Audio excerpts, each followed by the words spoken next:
Hey, I do want to pause for just a moment and express profound gratitude. David Sampson will be here with us in just a second for the way that our audience responds every time we ask it to respond. I had a conversation a while ago with Dan Patrick, who, after all these years, is still talking about how flattering it is that anyone will listen to you when you're at a microphone. The idea that you, every time we ask for a charitable effort, overwhelm us, flatter us in ways that surprise me, is something that I will tell you again, I can't express in words how grateful I am for the ability for you to move when we ask you to move monetarily, especially in these times. So thank you to everyone who supported us with that donation effort. It's around $50,000 last time I checked, and we will stop soon, but there will be at least some soothing relief, a little bit, a dollop of soothing relief for a few people who can get something to eat on the west coast of Florida, which has been really, really ravaged by climate change, by Hurricane Ian, by general destruction that I think most people listening to this will hopefully never have any idea how painful it is to have your life wash away. So I do want to thank you again. David Sampson is with us, and there is a bombshell report as we speak from ESPN that I want to talk about. And I want to talk about it at least in part because ESPN is one of the last ones doing this kind of journalism. League partners don't do what ESPN just did, which is Pulitzer Prize winner Don Van Natta and Seth Wickersham, two of their best reporters, are reporting that Daniel Snyder has hired private investigators, says he has dirt on all the other owners, will blow up at least 6 owners, has hired private investigators to get, that one was unbelievable to me, to get information on the league office, on Goodell, on fellow owners, because he is ready for a fight at what would appear possibly,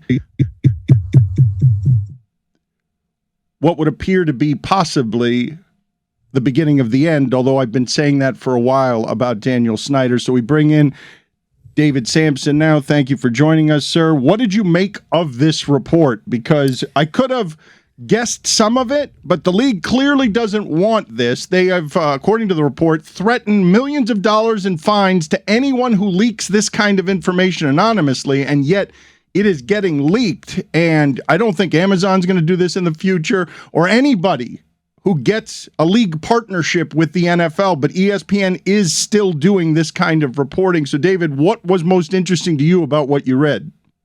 The fact that everybody who's been in the game knows that owners do not like each other, whether it's in the NFL or in Major League Baseball. We all pretend to like each other, and all team presidents pretend to like each other, but we're all very competitive.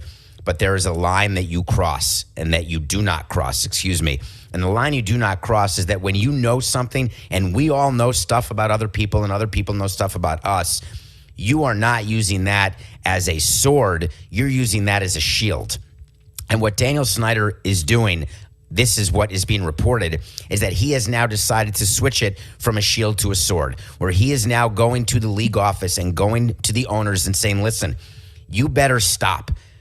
Call off the dogs, because I'm not going anywhere. And if you vote me out, which they have the right to do, I'm coming after you, because I'll already be gone, and you can't lower the value of my franchise. You can't make me not get the proceeds. I could be the number one racist, sexist, misogynist of all time, and I'm still going to get multiple billions of dollars for the team. But guess what? Everyone in the world will know what I know about you. And that is what ESPN is reporting, and I don't doubt its veracity for 1 second. One of the back and forths that I read in the story was the Washington Commanders spokesman denying everything, and also somebody being quoted as saying the way the spokesman denied everything. No problems here. Don't worry about it. As the owners head into league meetings where it would appear that Daniel Snyder has gone from shield to sword because he knows he has to go from shield to sword because the pressure is mounting. But when you say the owners don't like each other, one of the quotes in the story from an anonymous source was, it's not that the owners don't like each other, it's that they all don't like Daniel, that he's the one that they don't like. Yeah, so that's not exactly how it goes.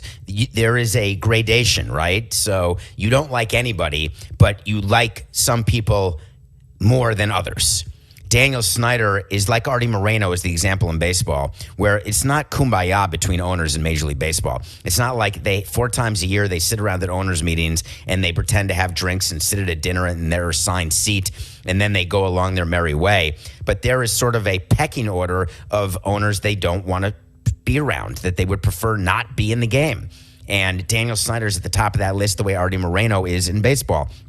And one would now ask, is Danny Snyder at the top of that list because he is the one following them and having dossiers and having all this information, and they don't trust him in that way, and they're all guilty of not being perfect? Who amongst us is perfect? Who amongst us would want to be followed 24 hours a day by anyone?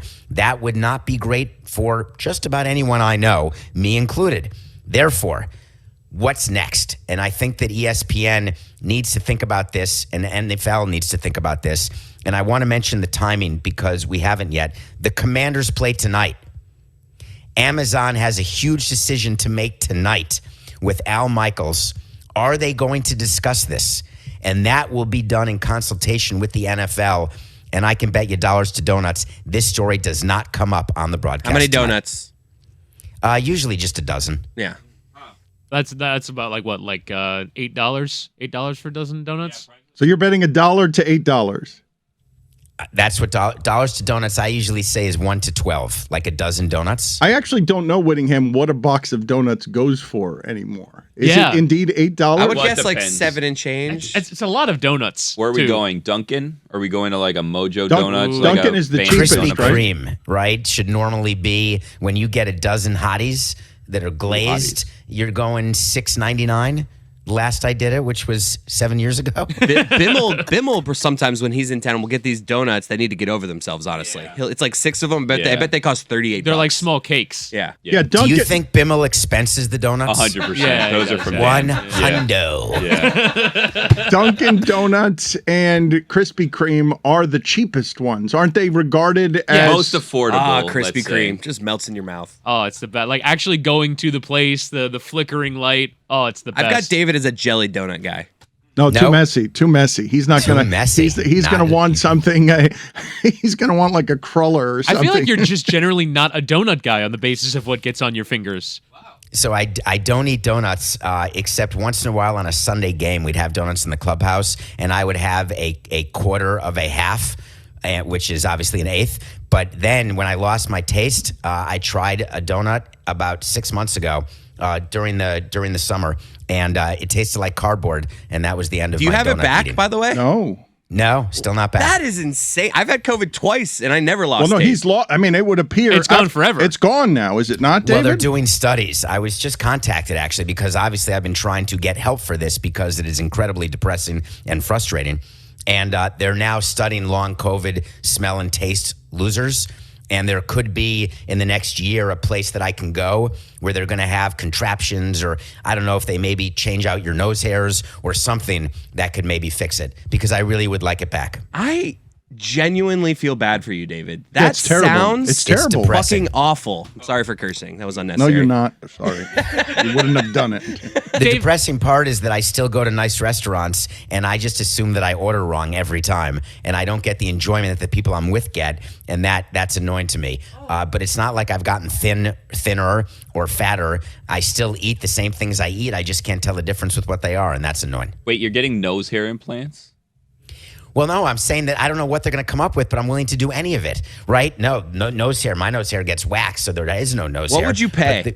But yeah, you put wax on a Q-tip, put it up there, and pull. Oh, I've heard of that, That's yeah. the end of That's that. a good question. What would you pay to get your taste back? I would pay. Are my kids off the books at this point or not?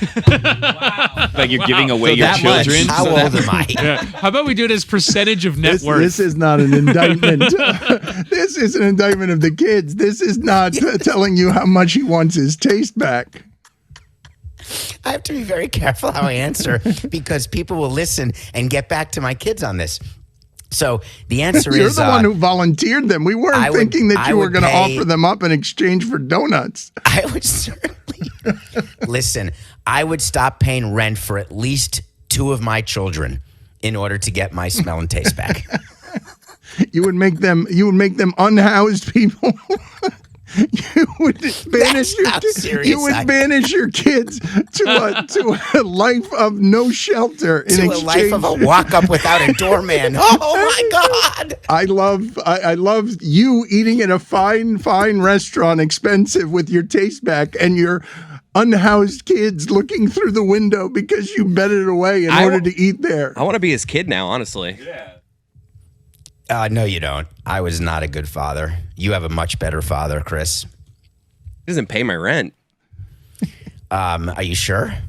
Are we in therapy right now? I'm not a good father, he says on a national podcast. Listen, I've said it many times. It's very hard to do what I did for a living and be a good father. There are people who claim they can do both, and I've never been able to see it.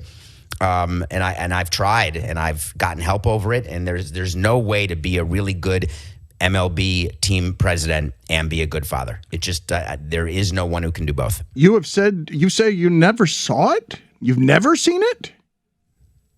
No, I have not, actually. No one who has the balance to be able to have a family life and a successful run. What are you laughing about, Chris Cody? Now it's got to go on it. You guys can't laugh that way.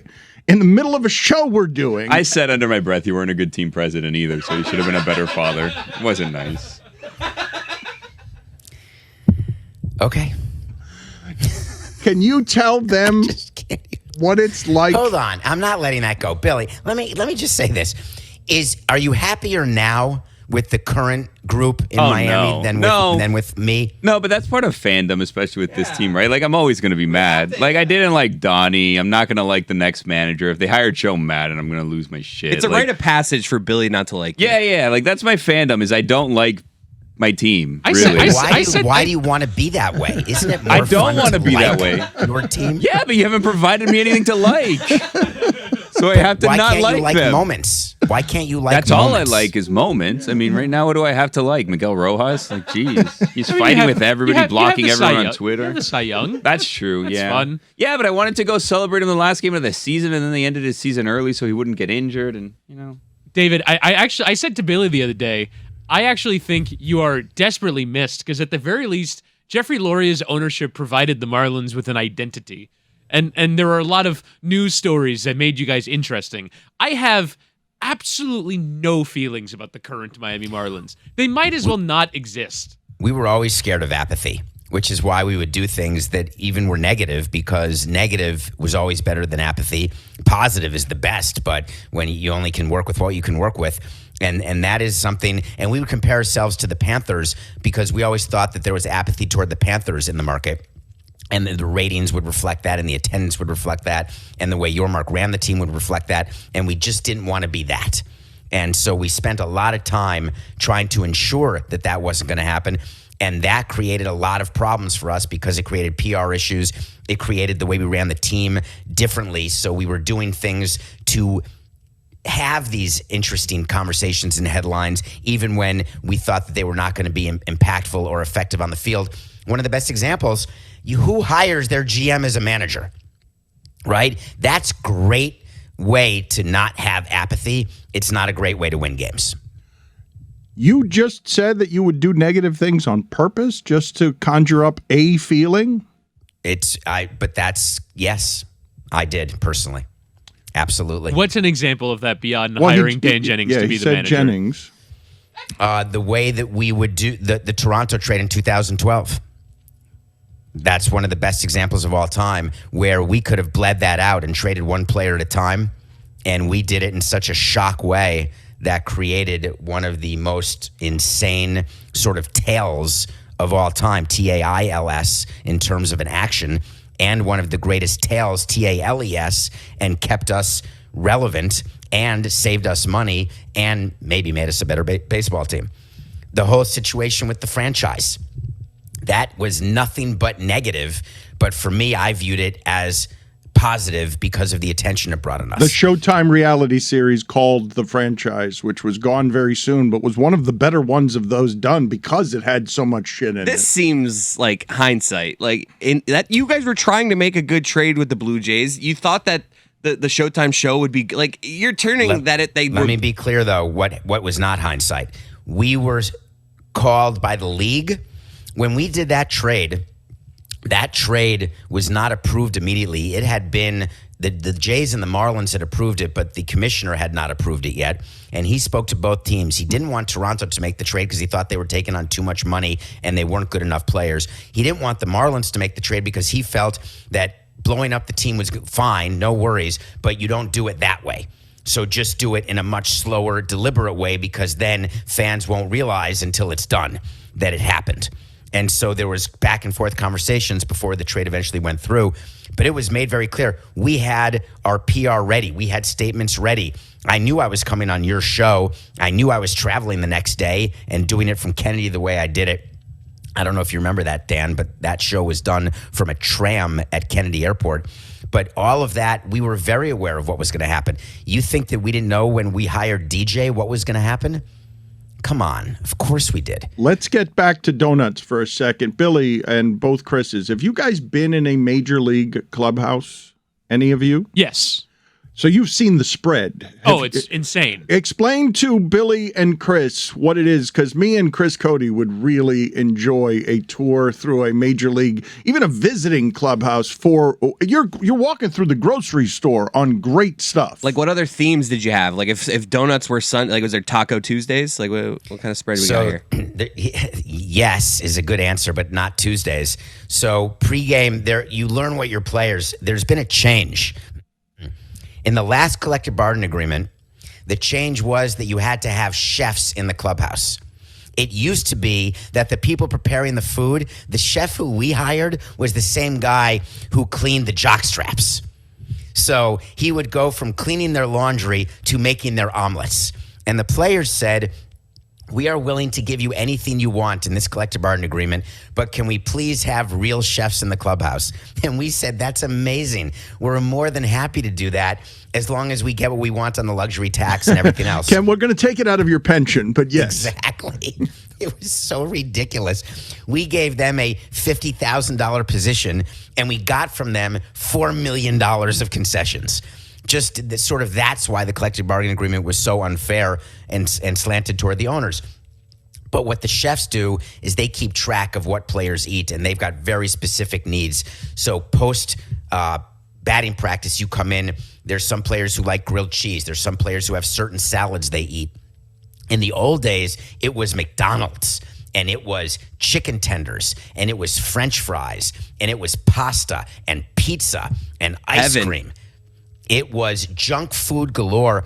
We went through a thing where Larry Beinfest wanted all junk food removed from the clubhouse.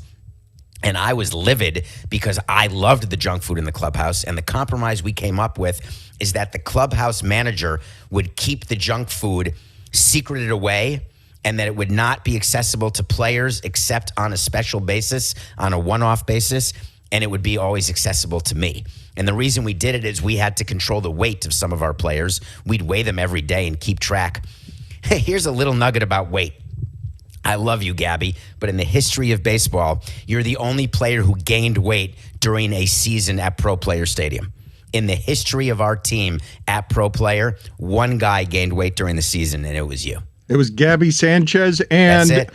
Anybody, the nicest guy in the world, who I'm still friends with to this day, but it was insane, and it caused us a little bit of concern. But anybody who has eating issues, who was wandering through a major league clubhouse and looking at all the Laffy Taffy that's in there and just candy all over the place. And they don't eat that way anymore. But what Sampson is... How did they ever eat that way? I guess would be my question. There was so much candy in there. So much candy, because you have hours where you can, if you're not playing that day and you're a pitcher or you're a bench player, you're popping sunflower seeds, pumpkin seeds, candy, gum. We have vats of sugarless gum and sugar gum, and all we do is just have the players go see a dentist, but it's really a joke during preseason physicals. Dr. Koch, I'm sorry to sell you out here, but the only thing you're doing is checking for tobacco cancer. We don't really care if the players' teeth fall out because of cavities. Billy, can you tell me and the audience what's going on with Miguel Rojas? Because he was somebody who was thrown out there as a spokesman on behalf of the team, on behalf of charitable efforts and everything else, and I didn't know that he was out here blocking people on Twitter. What's happening? This season's been a little rough for him. I don't know exactly what's going on. I don't think a lot of people know exactly, but he's had a rough off season, a rough season. He lost some family members, and had a rough season, and has was, from what I've heard, kind of involved in that situation that happened earlier in the year with the closed door meetings that involved Jazz as well, and hasn't really done well with criticism that's happened during the season, and has blocked various reporters and outlets throughout the season. I think Marlins media has kind of, as the season went on, been like, look, this team isn't going places. Let's get young guys playing. And that Miguel Rojas is not that. So I think he just started getting a little small with blocking people. When we acquired Miguel Rojas, he was really just a utility player, and that is what he should be. And the Marlins have unfortunately made him the face of the franchise. Once Jeter took over, they signed him to an extension just so they could say they signed a player. There was no reason to give him that extension at all. He's not a player who would be a starting player on a championship team. He is good in the clubhouse, but you can't have your leader of the team be a utility type player. Your leader has to be your best player or among your best players. And so that has been tough for him, being thrust into that position where a player of his caliber should never be in that position. David, I want to go back to the Daniel Snyder story for a moment. How real is his threat? Meaning, if he says, if I go down, I'm taking you down with me, is that enough for him to retain his position because the other owners do actually fear that? So that's the first thing that I did on Nothing Personal today is I explained what is going to happen today between Roger Goodell and the other owners. There have to be confirmation conference calls. Hey, tell me again, Jerry, what you've done. I'm going to need a list. Is there any misogyny, any racism? Is it just sexual related? Is it just you having power over your team? Though you call yourself the GM, you're the one who actually is allowed to have the power over your team. Are you meddlesome? Did you not hire this person or that person? We're going to need a list. And they're going to go from owner to owner trying to figure out where are the ghosts in the closet. Skeletons, in the closet. I don't know why I said ghost in the closet. And then they have to make a decision. That's the way it works when you threaten and when you are fighting your way out of a corner. Either you get your bluff called and you only do that if you have nothing to hide, or you settle and you do that when you do have something to hide.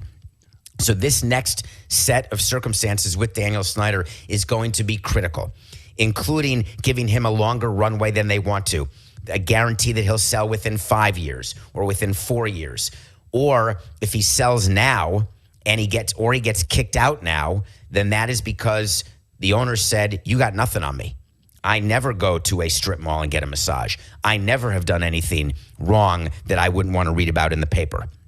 The problem is, I'm not sure there's one owner who can look at Roger Goodell and say, I got nothing to hide. Probably should clarify when you say, is it just sexual related? You're talking about sexual or private shames or kinks or happy endings or proclivities there. You're not talking about the same kind of workplace issues that Daniel Snyder already has. Thank you. I'm sorry, Dan. Thank you for clarifying that. That is exactly what I'm talking about. What Daniel Snyder is saying is taking someone down. The NFL, there's no story here that there is another front office or another situation where they're doing what the Commanders did. That doesn't exist. But there could be plenty of Robert Kraft situations out there.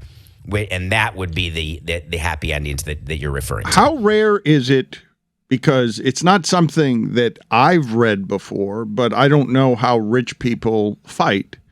How rare is it for the report to say that Daniel Snyder is hiring private investigators on at least 6 owners? So let me ask you this.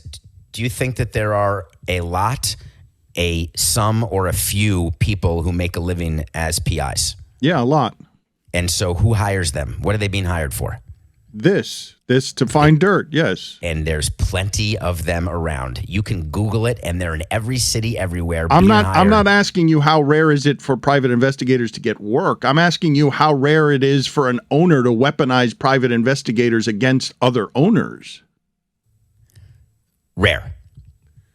Because we don't need it. So we're aware of what the skeletons are. So that's the thing, that we all have dirt on each other, and there's just sort of an unspoken word that while we don't like each other, there's no reason to make that shield a sword, because in a sword fight, both people die. When two people have shields, no one dies. Best guess, how does all of this end? With Snyder gone. He's going to get a chance. What I think happens is he gets a chance to go full Sarver. And you think it'll be how He messy? gets a chance to announce that he's decided to sell the team. And how messy will that be? Oh, there'll be plenty of bidders in the billions of dollars, so it won't be messy for Snyder, and we'll forget about it. No, I It's mean, just- how real is the threat? Like, if he gets to It's- that point, it's because he's already decided whether or not he's going to quote unquote blow up, which is what the quote is. The quote in the story is that he's telling people he's going to blow up other owners, Goodell, and the league office with the dirt he has. Isn't the best type of blowing up when you do it without telling someone you're going to do it? How many times in your experience when someone says, I am going to beat the crap out of you, that they actually end up doing it? And then the ones who are silent just come up and cold cock you, like what Draymond did. So I think that he is so loud and boisterous in his accusations and in his saying how much information he has that I'm not sure that he's got anything. You say But Roger Goodell is to check. You say he's loud and boisterous, but this is not something that he once reported. Like, he's not being loud and boisterous publicly about this. This is stuff that's being leaked by anonymous people. So that's an interesting question. Are you sure?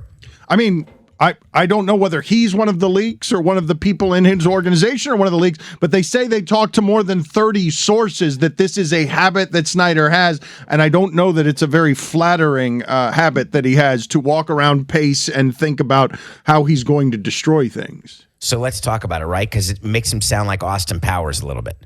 Not Austin Powers, Dr. Evil. Yeah. Right? It makes him sound like Dr. Evil, like sitting around in a spaceship trying to figure out what he's going to do to hurt people or take over the world. Except that's what a lot of people in business do. That's what happens in a lot of boardrooms where they're sitting around figuring out how to crush their competition, how to make them disappear. So what Daniel Snyder is doing is not that out of the ordinary. And why would he leak now? What would be in his best interest to have it known publicly that he's got stuff on other owners? Because every other owner already knows what stuff Daniel Snyder has because they know what they've done. And it was all very quiet. But now that it's loud, if Daniel Snyder is trying to get to an end game, get done with this issue finally, why wouldn't he leak? I want to ask the room here what David says. Do you expect tonight's Amazon broadcast that has the Washington Commanders and the Chicago Bears rivaling last week's Thursday night game for the worst game you've ever seen, $78 billion a game for Amazon? I think David just snorted. When he says Amazon and Al Michaels will not mention it at any point during the broadcast, I would find that hard to believe, given that it's going to be the news of the day. Do you guys expect for it to be totally whitewashed and not heard? I'd have Daniel Snyder on revealing all his secrets because no one's watching tonight's game. Like, who cares? Have him go out there and say it because no one is going to watch today.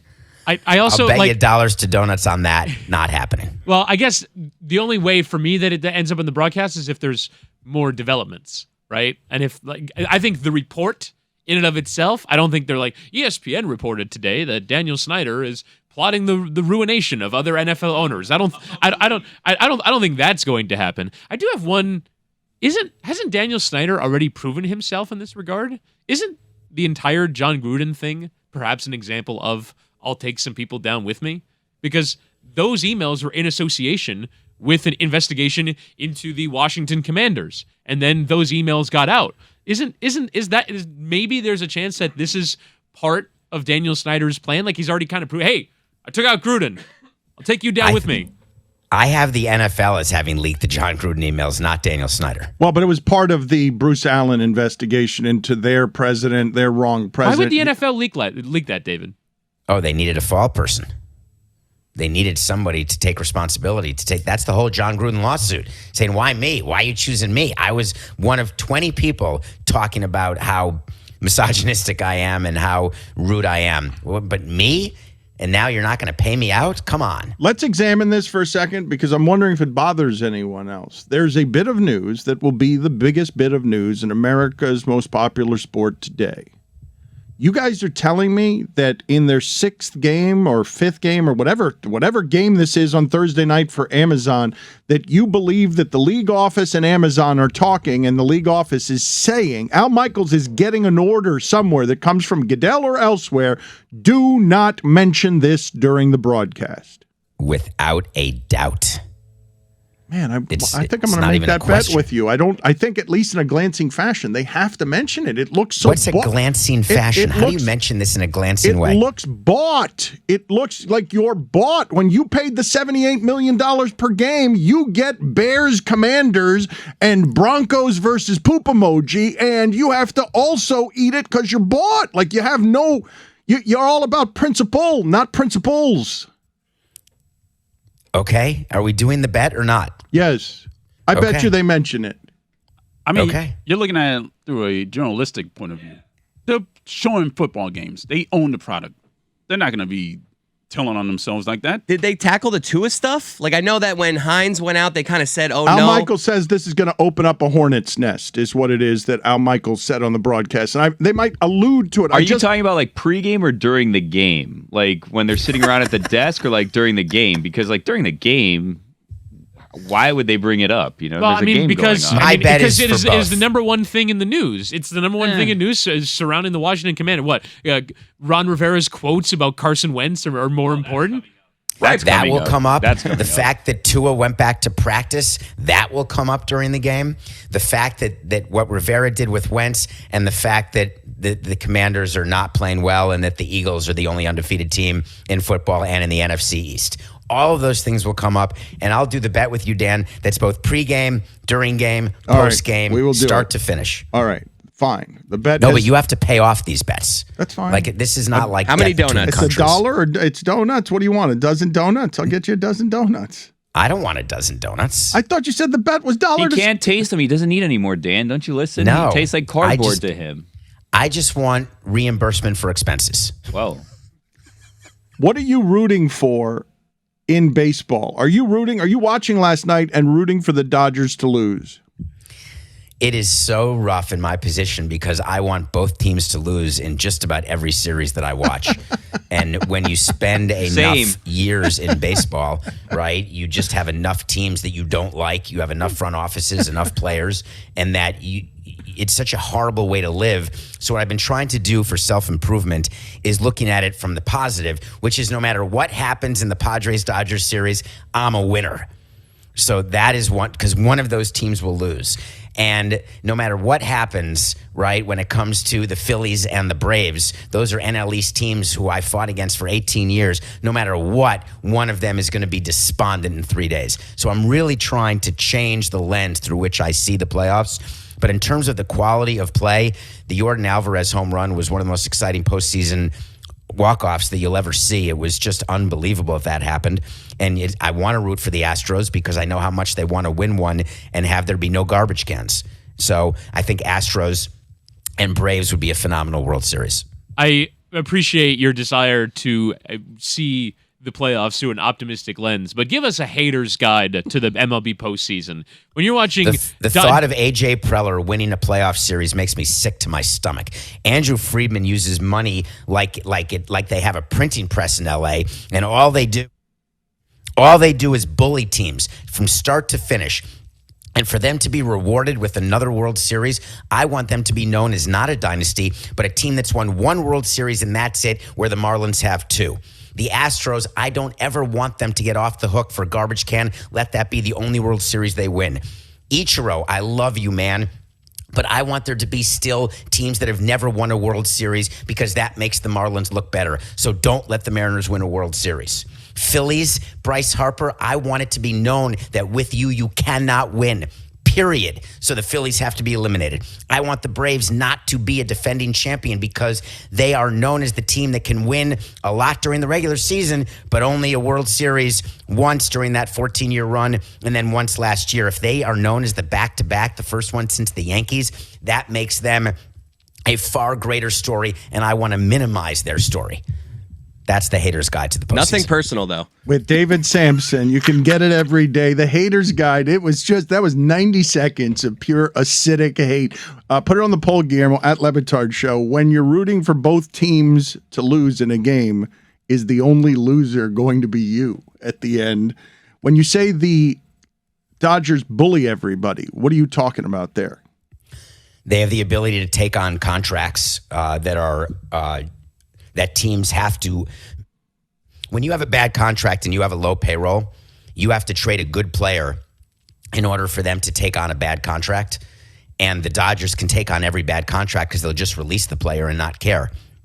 When it comes to any sort of international signs or amateur signs, even though they're slotting now, the Dodgers get extra picks. They get extra international money because not all teams can even afford to spend what their slot is.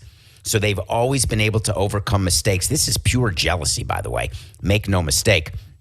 They've been able to overcome all mistakes. It's obvious, yes. They buy themselves a bigger margin for error with that regional television contract.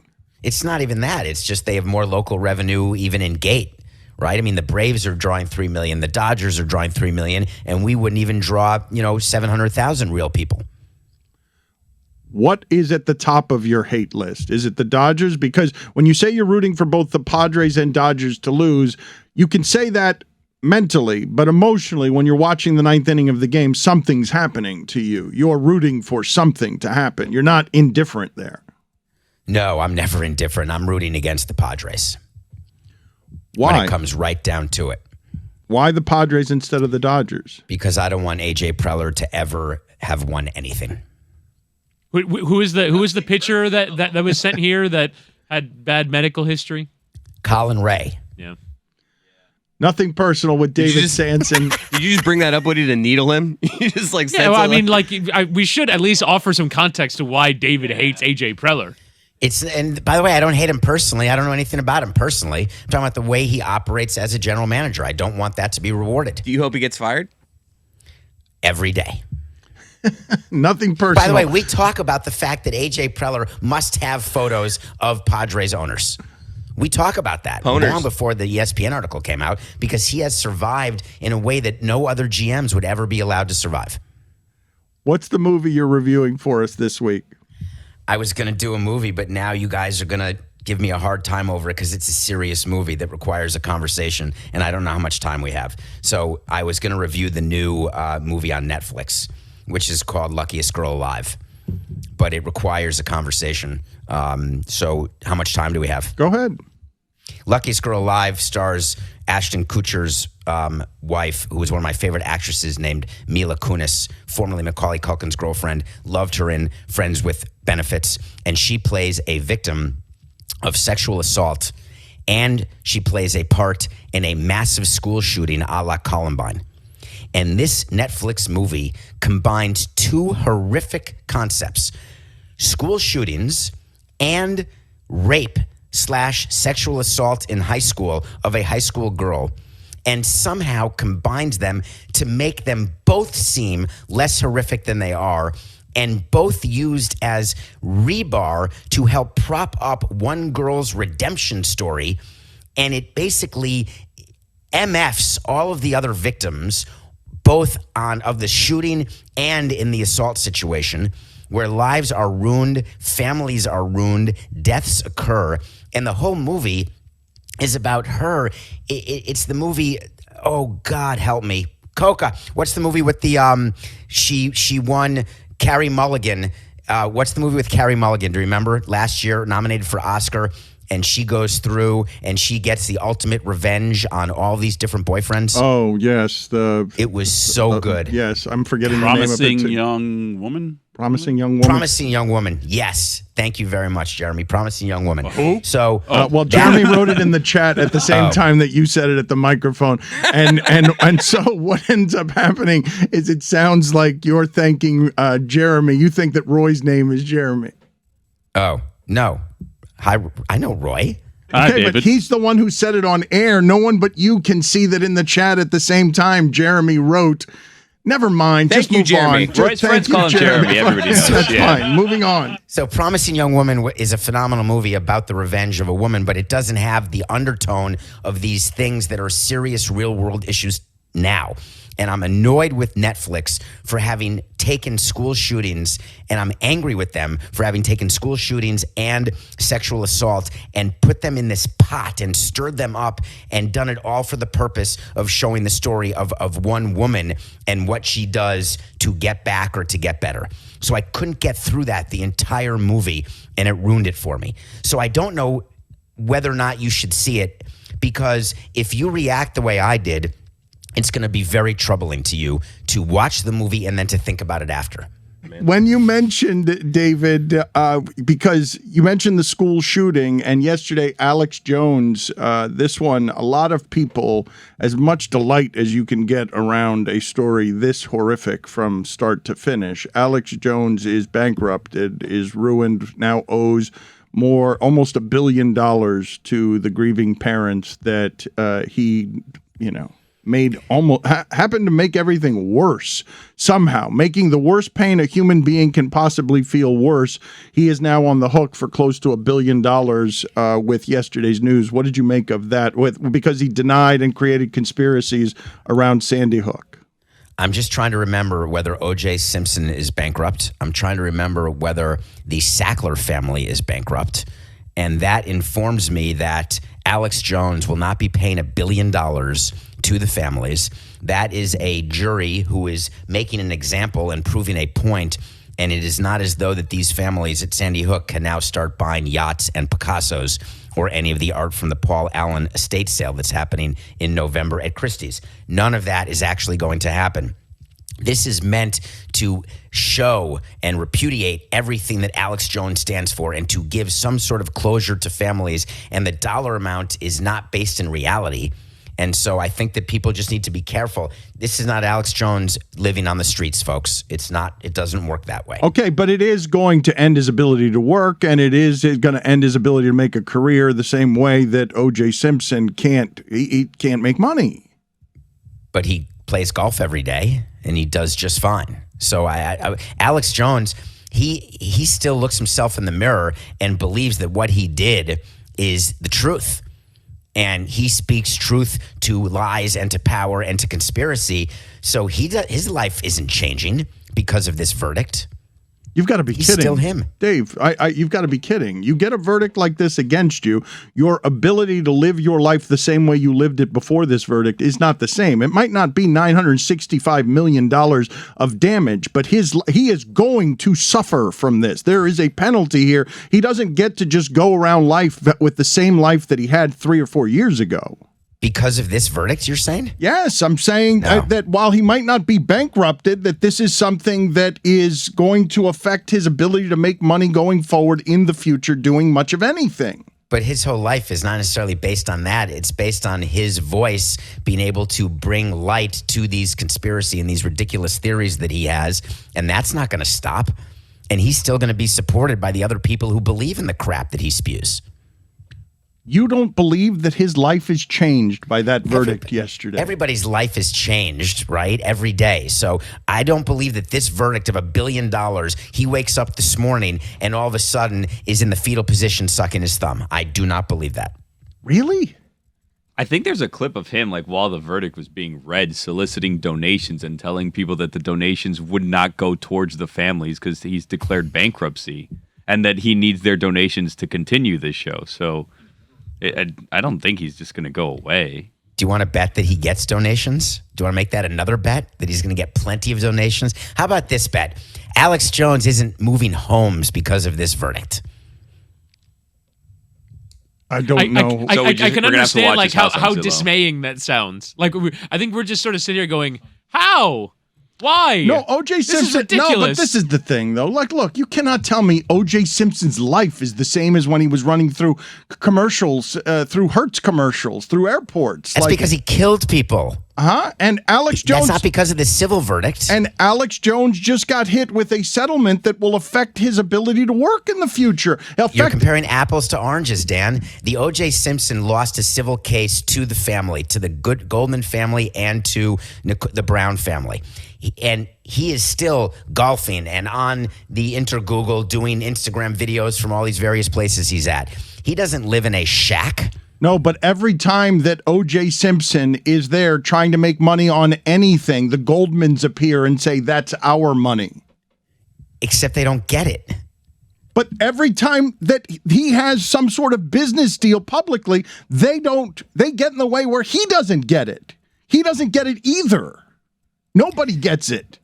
You can set up businesses and you can set up ways to get money that would be exempt from the verdict, and that there's no follow-up done, and that Alex Jones will be able to live just fine. See you later, David. Yeah, okay, I'm going to go. No, what happened? We'll talk to you next week. I'm just saying goodbye to you because we're in the quicksand here of, okay, you've made your point, I've made mine. You think Alex Jones gets that verdict and is like, yee-haw, I'm going back to business. I didn't say he said hee-haw. I just said he's not homeless. Okay, well, between those two things, between owing $1 billion and being able to have the life you had before, there are several exit ramps. You're off in one of the extremes. I probably shouldn't have said that he's going to actually be bankrupted because you're right. O.J. Simpson lives what appears to be from the outside a comfortable life. But it ain't the same life that he had before, and the Goldmans appear every single time he's there trying to make some money off of people forgetting that he's O.J. Simpson. Gracias, señor. Yeehaw. Yeehaw. He woke up this morning. Alex Jones like, yeah, I can get donations. I can get some donations. People like that really don't give one shit about these verdicts. That's the sad part. Have a great day, guys. See you, buddy. Thanks, David. Bye, Doug. Bye. Doug.